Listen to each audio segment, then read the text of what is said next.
Hi, welcome to Supervision with a Vision. Today, Heather and I are talking about ending supervision using activities. This week, we read Ending Therapy, The Importance of Planned Termination, found in Psychotherapy Networker. Heather, what are some reasons that you might end supervision? I mean, my choice or just because supervision ends? Like someone got their 3,000 hours, so Sure, we're that's an ending, example. right? Like everybody met their goal. Right. Everyone accomplished it. Check, check. I also think I've had situations where supervisees have moved either out of state or too far away to continue to be their supervisor. Mm-hmm. How does it feel any different to you? They've met their goal, you've met your goal, they've got their 3,000 hours versus times where someone's ending supervision because they moved or some other Yes. life Yes. change. I think when someone reaches their hours, like a 3,000 hour mark, it's like a celebration almost like, Mm-hmm. woohoo, this is good. We did this. Yeah. Mm-hmm. But I think when someone moves, sometimes for me, it can be easier on the front side because there's that physical distance. Like, Mm-hmm. okay, this person is actually not close enough to be involved. But I find myself wanting to know, like, did they get it? Did they Oh, succeed? Like, it didn't feel like a nice conclusion to you, so you right, don't know. Yeah. right. I think there have been times where I've ended supervision with someone because I changed a job or they changed Oh, jobs. yeah, right. That Mm-hmm. maybe we were involved in a supervision relationship because Of we job. both worked at the same place. Right, And right. I don't know. I think, though, in cases like that, I've kept in touch. So it doesn't feel like they just disappear. Mm-hmm. I still somehow have some communication with them. So maybe Right. Where that's better. it Yeah. doesn't feel like just an abrupt One of the locations change. I was at as a supervisee, I had three supervisors in the course of like 6 months or something. Wow. And finally, when I found, and that was just how the work structure changed, they kept changing people's jobs within where we worked. Mm. And when I got to the supervisor that I stayed with after that end of 3 months, like I said going into it, so if I leave this building, you do supervision privately. Like I wanted to make sure I didn't have to go through another Yeah. transition. You were worn out with Right, changing. right. Hmm. I don't know how that seems like a really big deal. How many supervisors did you have? I had four that signed paperwork Mm-hmm. that were clinical supervisors, but Mm-hmm. honestly, like two of them I only met with for 2 weeks. Like Yeah. they weren't long term. Right. Wow, that's really short. I think that's, I guess, reflective of some of my perspective on supervision that when I agree to work with someone, I start out thinking, I'm going to know you for about 2 years really well. Right, right. We're going to know each other really well on a clinical level, but also you just get to know somebody's Mm-hmm. preferences. You get Mm-hmm. to know their personality after Yeah. that much time. Yeah.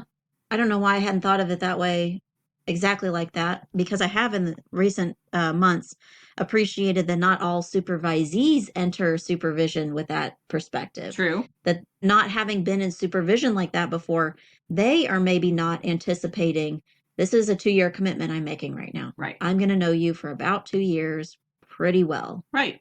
So that's a difference, yeah. So any other reasons you can think of that you end supervision or someone else might end supervision? Like life changes, maybe having a baby Mm-hmm. or having to take, like you said, a job somewhere else or something that just Mm-hmm. shifts in their world. Have you ever had a supervisee and supervision because they just decided counseling wasn't for them?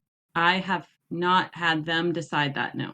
Does that mean that you helped someone Yes. make that decision? Yeah. How did that ending go?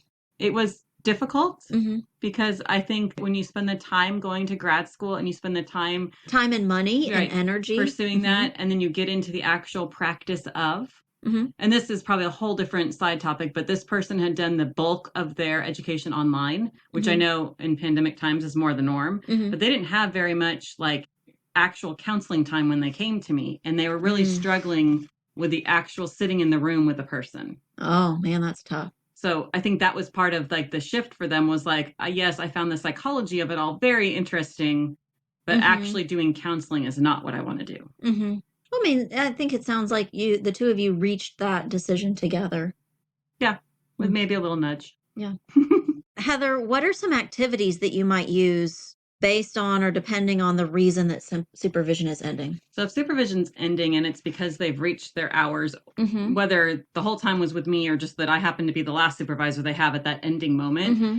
I really view it more as a celebration. And so Mm-hmm. depending on their taste and their likes, like I've done like a fun like lunch or like Oh, little like fun. drinks and appetizers, like something kind of Mm-hmm. to like commemorate like this is the new beginning. It's an ending, but it's like you're kind of launching forward to do the next great thing.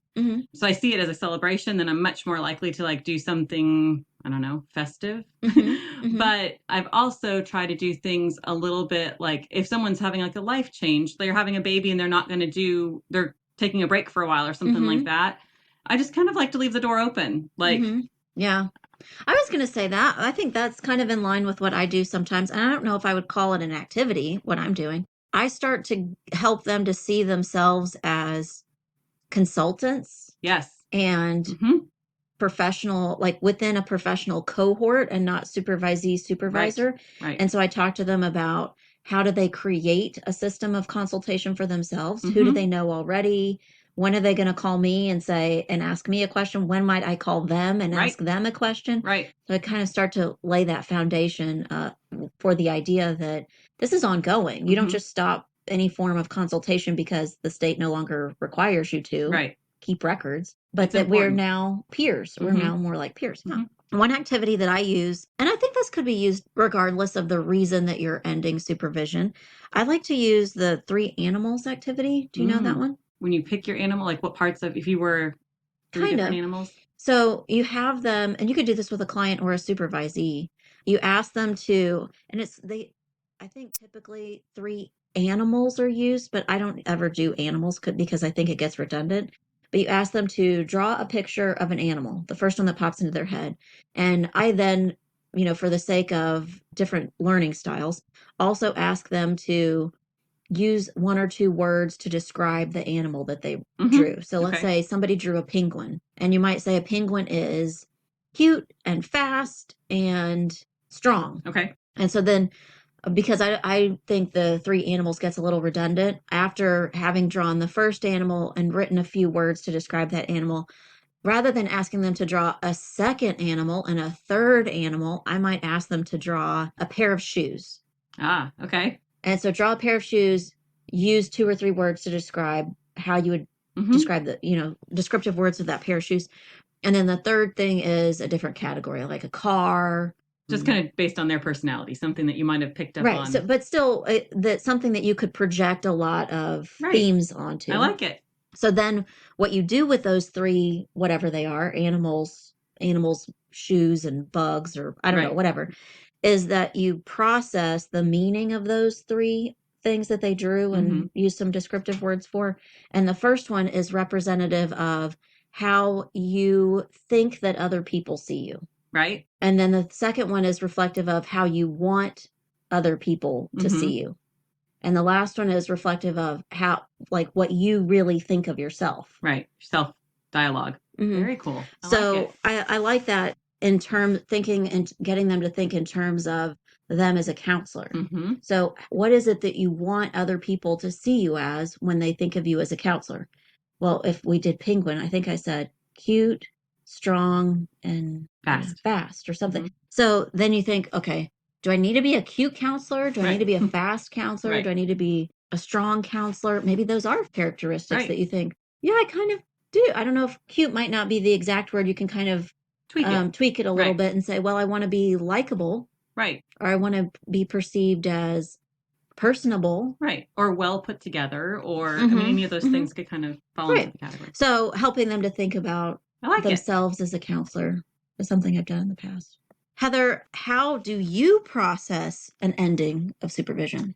I think that I could do better at this in my own process of like closure or change or any of this, but often I will like do like a summary of just my own writings. I don't necessarily. Okay, so it's for you. It's not shared with them. I don't think I've ever shared it with anybody, but it's just like, my impressions of what I can remember from when we met, and then like what hurdles we went over or whatever. It's just kind of my own process, but I'm a writer. Like I like to journal. So those things for me are easier, kind of my own process. I also talk to, colleagues around the office or whatever, just to say like, oh, I had an intern finish. Well, I guess now they're associates. I had an associate finish today, and what that was like. Something I do is similar to what you're describing.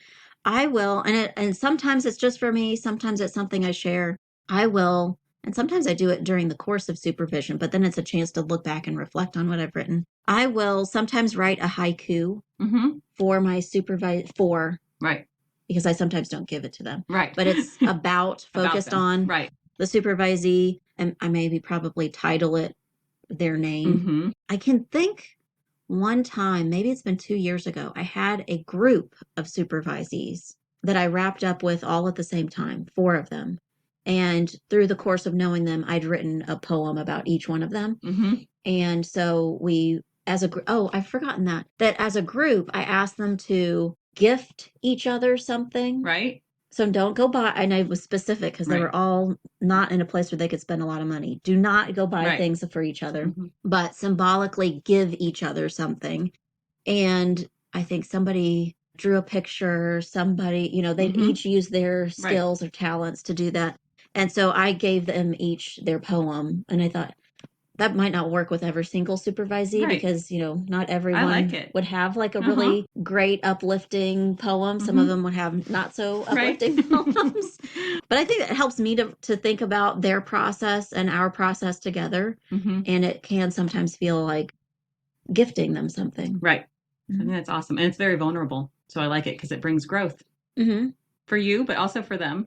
Yeah, Like they I get to know agree. your insights. Mm-hmm. Okay, Heather, how many supervision ending bloopers have you had? Well, probably more than just the one I can think of off the top of my head. But one in particular, just, it will never be forgotten. I mean, I guess we can go back to the one where I talked someone out of that counseling's really not their thing. I don't necessarily see that as a blooper. I see that more as like that might be a highlight, I think. that, like, hey, sometimes it's just not for you. But Mm-hmm. the one in particular I'm thinking of was someone who I had decided we just were not a good match. Mm-hmm. And every supervision was beginning to feel like a debate. Mm-hmm. And it just got to a point where I was like, okay, we're all done. I'm no Mm-hmm. longer your supervisor. And so in supervision the next week, I had pretty much said that, okay, so I want to help you transition, but, kind of gave a date. We're going to end supervision at this date, find a new supervisor, which they took amazingly well in session. Okay, cool, no problem. Okay, good. So they must have thought this too. Oh, they must have been ready. Right, we're good. Okay. Mm-hmm. So this is okay. And it was really maybe early on as a supervisor, so I wasn't really used to like getting rid, Sure. like okay, You're it's like time for you to feeling it walk out somewhere. yourself. Right. Like, how's this going to go? Right. Mm-hmm. So she was just a very different type of therapist than I was. She really needed more supervision in an area that is not my specialty. So, okay, good. She saw it. Mm-hmm. The next week she came in and I said, any luck on finding other supervisors? And she looked at me like I had never spoken this to her before. And I said, well, we only have one more session together. I want to make sure you launch. You're ready. Right. And we have to, fill out some paperwork to end us, our relationship as, this. And she was very shocked and she cried a little bit and she asked about what we could do differently. And I was like, no, we're all done. Past that. Like that was 2 months ago. This is now. And she wasn't a supervisee that long. So it wasn't like I had this like deep rooted, I just knew that she needed something different that I couldn't give her. And she then, we had this kind of closure. It was an upset time. And I was like, okay, that was strange. She left the office that day. And I talked to a colleague that probably heard her. Our offices were pretty paper thin walls. And she was like, hey, that was so good. Like you didn't let her back in because I tend to be a softie. If someone needs like 3 more weeks, I'm like, okay, I can see myself giving into that. But then she knew that there's 4 of us in my practice. She knew that we were going to be having a staff meeting like on a Friday morning. We used to meet once a month on a Friday morning. And she showed up to it. Oh man, she really wasn't getting the message. No. And we had actually changed the meeting time because my kiddos were little at the time and I needed to shift it for a babysitting need or something. So she was there and waiting in the waiting room and my colleague called and said, what do I do with her and why is she here? And I was like, I have no idea why she's here. And so I called her and said, why are you here? But on my way in. And she was very, very upset. And she was just wondering if one of the other colleagues would want to supervise her. Which she's scrambling. Right. Which there was no one else in the practice that had the same. Could do that. Right. Yeah. So, I mean, it was just awkward and hard. And I felt like, okay, I don't want to be this like perceived as like this mean person, but at the same time, go. Yeah. Please I was going to say, I think I would have thought, was I not clear? Right. Was I too nice? Right. Did I not communicate clearly enough? Right. This is it. You are going to a different supervisor, literally printed paperwork in front of you so you would have a chance to review it, things like that. But I think for me, it was a lesson in growth there because I got to realize that sometimes ending things that aren't right doesn't make you're not a bad guy. You're not it was Yeah. actually better for her. I think it's this was maybe my first or second supervisee ever, and I felt the same way. I felt like, gosh, that is not how I wanted that to go. I questioned my Right? communication. Right? Maybe I wasn't clear enough. It was a blooper, but I think it ended up having a happy ending way down the road. Right? But I did have to work with someone to the point, we worked through this process of this is not working. I suggested a plan to get back on track, Mm-hmm. and they were actually unwilling to do Right? that. Same? And after that, I talked to I think I consulted, if I remember right, it's been several years. It's been almost 10 years. Wow. Consulted with other supervisees. Have you done this before? How do you Mm-hmm. handle this? And I eventually went, okay, here again, tried to lay it out really Right. super clearly. And I still think maybe I didn't, because the happy ending was after I laid it out really clearly in written emails, so Mm-hmm. there was no confusion, and I had a record of the Right. communication. They still said no. And so I said, well, then let's meet and sign paperwork and be done. Mm-hmm. And part of the choosing not to follow a remediation plan, I told this person, then I'm going to write to the board and explain what my concerns are. Right. I want to give you the Mm-hmm. opportunity to not have that happen. We ended up doing all of those things. I think it was a year later. I think they were finishing all of their hours when they contacted me again and said, I get it now.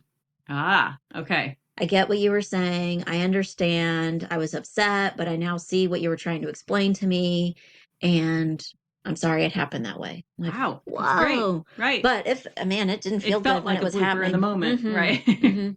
I think another blooper or type of blooper that I run into is wanting to maybe end with someone and coming up with like how we're going to Mm-hmm. work through this, a Mm-hmm. way to deal with it, and still just at the end feeling like signing off on their paperwork. I didn't do a job well enough. I'm not happy with the outcome. Right.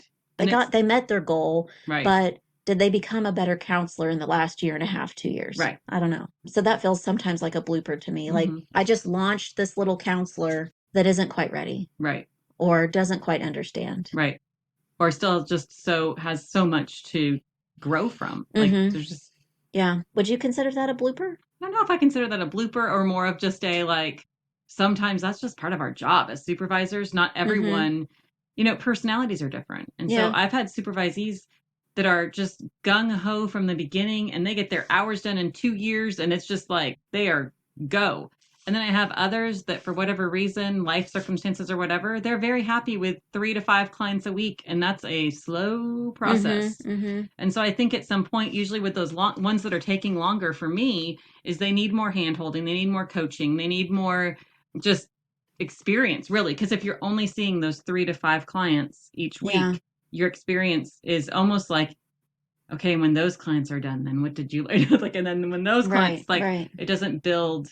Yeah. Tell me if this is what you're saying. I think it's a difference in personality or difference in objective as a counselor. Yes. That even sitting here doing this with you, I'm thinking, how many of our peers are doing things like this for the sake of being a better supervisor? Right.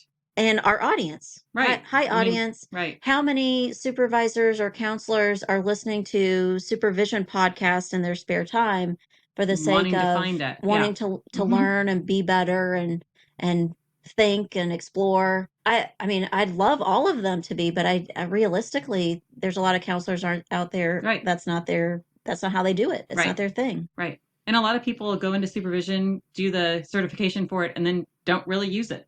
True. I'm thinking of a supervisee. I really like her. I really like her as a person.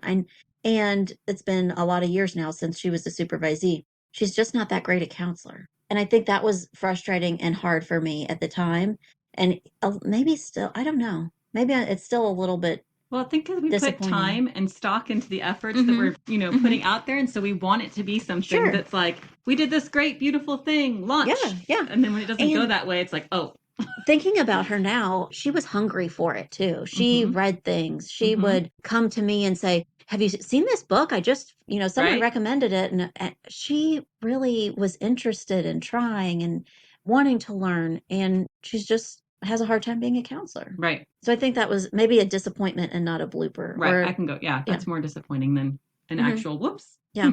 Can you think of any activities for ending supervision in a situation where you feel like it's a blooper, or you feel like you maybe didn't reach the goal the way you wanted to? As you were saying that, I said, yeah, I'll take myself out for, but I think there is important closure to like, okay, that didn't go as well. Maybe just considering like, what would I do differently? Like, what would I change? Or I will tell you, in the case of my major blooper, it did make me reevaluate my interview process. Yes, me too. So it makes you think like, oh, next time I'm going to ask that question, or next time I want to know this, or really check it out when they say they're interested in this. Do they need a supervisor that's that specialty, or, you know? I agree. I do think my style of supervision and the way that I think about it is that if I'm come from a constructivist perspective, I can learn from and be a supervisor that helps somebody else learn from any perspective. Right. That they could be CBT and I can be with them on that process, but it doesn't necessarily mean it works that way for the other person. Right. They Right. maybe need someone who's less constructivist and much more CBT. Yes, I agree. Something that I do, and I do like the idea of take yourself out. I realize I do that a lot more than other people I know. I make a celebration out of anything and everything. Right. So a celebration could be, it's the end of Tuesday, Right. and Tuesday was a great day, so we're going to go celebrate. I probably come up with a little celebration for myself, but something that I could use for with a supervisee or by myself would be to process using Sandtray. Oh, yeah. And I think a directive for in this situation, especially if we're thinking about bloopers, I might ask myself, what did this supervisor relationship look like in the beginning? What does it look like now? What do I wish it looked like now? Right. And make changes as I go. And that, I mean, if they were willing, I think I would ask the supervisee the same thing. What did it look like? What did you, the counselor, look like in the beginning? Right. What do you, the counselor, look like now? What did you expect or anticipate you, the counselor, would look like now, and how is it different? Right. Very good. I like that one. And maybe this is why we're both thinking take ourselves out or celebrate in our own way. I think that if you're in the middle of a supervisor relationship and it feels like a blooper, they might not be all that open or receptive to an expressive activity. Right. They may not want to do an activity. They may just be like, yeah, bye. Well, realistically, do you feel like that sometimes if you're ending a supervision relationship and it didn't go the way you hoped it would, and you might not be, or I might not be as receptive to an expressive activity with that person. Right. Or really, I've already put in the time. You've already shown me you're not going to change. I'm all done. Oh, you might offer it, but you feel like it might not be productive. Right. That if you ask them, what type of counselor were you? What type of counselor are you now? That it wouldn't be fruitful. Right. It might be genuine. A rabbit hole of badness. Maybe. Since we talked about bloopers, Heather, do you have a highlight reel? I do. I a lot of my supervisees I try and stay in contact with. A couple of them have moved out of state, or at least further south, so I don't see them physically, but I try to keep up with them, just check in here and there. Every once in a while, someone will call and say, can I run something by you? Or what are your thoughts on this? Like, did I handle that right? That parent seemed really abrupt or something like that. So those are my favorite when it's like you have then like the colleague, like that feels better. That just, for me, works better. I like that. I don't like to have like the closure and they go work somewhere and they're still in the same city and I never see them again. That's to me sad. Yeah, no connection after that. I'm with you. I like those too, where it doesn't just end. Is there anything specific you say so that you communicate? I don't want this to just be the end. We can still call each other and talk to each other. I think I say that. Like, this isn't really over. I am like, appreciate your input. By that point in supervision, you usually, or at least I usually have already shared like, hey, for the purpose of supervision, what do you think of this situation? And I give enough details to think, how does my supervisee walk through this? Is it different than me? Hopefully it is. Because if I'm reaching out and saying, I'm not sure about that parent or I'm not sure about that personality, then I'm looking for insight. I can think one time, I don't know how, it's obviously before the pandemic. She called me and asked a question, and then I said, how are you? And she started telling me that she had a new job and she was doing, and I hear from her often enough to know how to get in touch with her. But not often enough to know every life change. And she had a new job, and I went, that's such an interesting job. I'd love to come and see what you're doing. And she invited me for lunch. We had lunch. And then she walked me around the building, and I thought I was just so excited at about Like what she for was her. doing, Right. right? Uh-huh. And that, yeah, it was just super exciting to see her doing what she was doing. Right. And it kind of was like almost like a culmination of like you were part of that in a different way. Like, Yeah, I don't know. I don't know if I even thought about it like that. I was just excited that she was doing so well for herself, and not just, I mean, like in every facet, that she enjoyed what she was doing. She liked her coworkers. She felt useful and helpful right. at work. I mean, just lots of different Right. things. While you were describing that, I also thought, I hadn't thought of it this way, but I think an activity of supervision that I use as an ending is I really enjoy and take, I don't know if pride is the right word, but I put a lot of intention into writing any reference letters that I'm asked Oh, for. yes. Yes. I do too. That to me feels great when they Hmm. need a reference or Hmm. for whatever it is, whether And it's one that I feel good about giving. right. That you're right. Those are great. I'm glad you thought Hmm. of that. Sometimes you write a reference letter and they ask that you seal it, like if they Hmm. want to go into a doctoral Right. program or Right. something. That I would do that, and then I'd probably say, I want you to get to read it. I'm sending Right. one to you to You have this in your here. email. Right, Yeah. here's the electronic copy because I Right. want you to get to see the things I said Right. about you. But also, I sent one to the school too. That's great. Or for different credentials, sometimes they'll ask for a Hmm. reference letter or Hmm. something like that. Something that I would do as an activity of supervision in session with a supervisee who's ending, Right. and things have gone well, I might try and incorporate kind of like a tradition that's been created throughout supervision. Okay. Like, not anymore, but I did have a supervisee, and occasionally we would go for a walk. Hmm. Then Right. Then you would we need to end go that for with a a walk. walk on Right. that last Hmm. time. Or more often, I'll have tea, and so they'll have tea. Hmm. And so I make sure We're gonna have today tea. we're going to have Right. tea today. Hmm. Or if we have a spot where we've done supervision and Right. it feels like our spot, then I Right. make sure. So, That's ready and that's where we hmm, are. Yep. hmm, Very good. so incorporating some of our traditions. Another one would be, I've done this for a couple of different ways, but some supervisees, it was a group too. I had a little group, just a dyad, and they were ending at about the same time, and I got them. They look like decorative pretend books. Okay. You know, the books Hmm. that are you open Hmm. up and Right. they're empty. They're like Hmm. containers, storage containers. We talked about using it as like a treasure chest, Oh, yes. and putting little cards or notes from clients Hmm. or something that to them symbolized something Hmm. positive or hopeful. Right. At one time I gave those, and I wrote something and gave it to them to put in there. Right. Other times we've made something that was kind of like a treasure chest for the same purpose, Hmm. that they can put little I things like in it. that. I had two little boy clients, brothers, and we made treasure chests, and they decorated, and they kind of came, the reason they were leaving was they were moving. Okay.